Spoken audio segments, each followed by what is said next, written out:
సిరిసిల్ల కేంద్రంగా రాజాద్రిని సైతం జిల్లా చేసేందుకు ప్రభుత్వం అడుగులు వేస్తోంది. వేములవాడ రాజన్న పేరుతో సిరిసిల్లను జిల్లా చేయాలనుకుంటున్న ప్రభుత్వానికి అధికారులు ఎలాంటి నివేదికలు ఇచ్చారు? అసలు నిన్న మొన్నటిదాకా వినిపించని సిరిసిల్ల జిల్లా ఇప్పుడెందుకు తెర మీదకు వచ్చింది?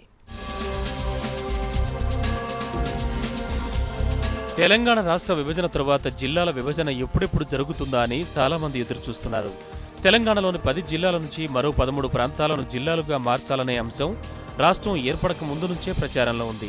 అప్పటి నుంచి వస్తున్న డిమాండ్లు, ప్రజా అవసరాల నిమిత్తం అనుకున్న జిల్లాలను ఫైనల్ చేసేందుకు ప్రభుత్వం అడుగులు వేస్తోంది. అయితే కరీంనగర్ జిల్లాలో మాత్రం ముందు నుంచి ఉన్న జగిత్యాల డిమాండ్తో పాటు సిరిసిల్లను కూడా జిల్లా చేయాలనే ప్రతిపాదనలొచ్చాయి. దీంతో సిరిసిల్ల కేంద్రంగా రాజన్న జిల్లాగా మార్చేందుకు సర్కార్ కసరత్తు చేస్తోంది.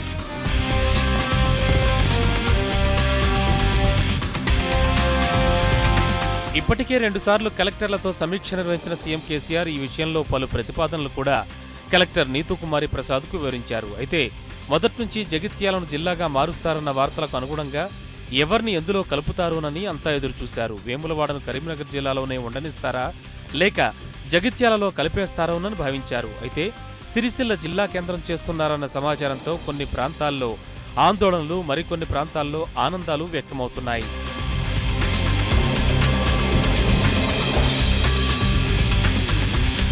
సిరిసిల్లను జిల్లా చేయడం వల్ల అటు ప్రజల సౌలభ్యంతో పాటు ఇటు రాజకీయంగానూ టీఆర్ఎస్కు అనుకూలంగా ఉంటుంది. అయితే సీఎం కేసీఆర్ అనుకున్నట్లు 50 నుంచి 60 కిలోమీటర్ల దూరంలో ఒక జిల్లా కేంద్రం ఏర్పాటు చేయాలనే దానికి సిరిసిల్ల ఇబ్బందిగానే ఉంటుంది. అటు మెదక్ జిల్లాలో విభజన జరిగే సిద్దిపేటకు సిరిసిల్లకు మధ్య 40 కిలోమీటర్ల దూరమే ఉంటుంది. దీంతో పాటు నిజామాబాద్లో విభజన చేయాలనుకుంటున్న కామారెడ్డి కూడా సిరిసిల్లకు దగ్గరే. ఇటు కరీంనగర్ జిల్లా కేంద్రానికి కూడా సిరిసిల్ల 40 కిలోమీటర్లు మాత్రమే ఉంటుంది.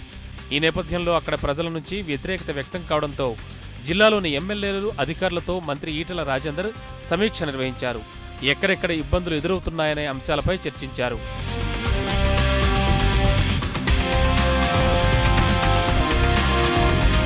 మంత్రి కేటీఆర్ ఇష్టం మేరకే సిరిసిల్ల జిల్లా కేంద్రంగా మారనుంది. అయితే జిల్లాలోని ఏ మండలాలను అందులో కలపాలి, ఏ నియోజకవర్గాలను కలుపుకోవాలి అనే క్లారిటీ మాత్రం ప్రజాభిప్రాయ సేకరణ తర్వాతే తెలిసే అవకాశం ఉంది. తెలంగాణలో భద్రాద్రి, యాదాద్రి మాదిరిగానే రాజాద్రి కూడా ఏర్పడడం ఖాయమని తేలిపోయింది. మరి ఈ జిల్లా స్వరూపం ఎలా మారబోతోందో వేచి చూడాలి.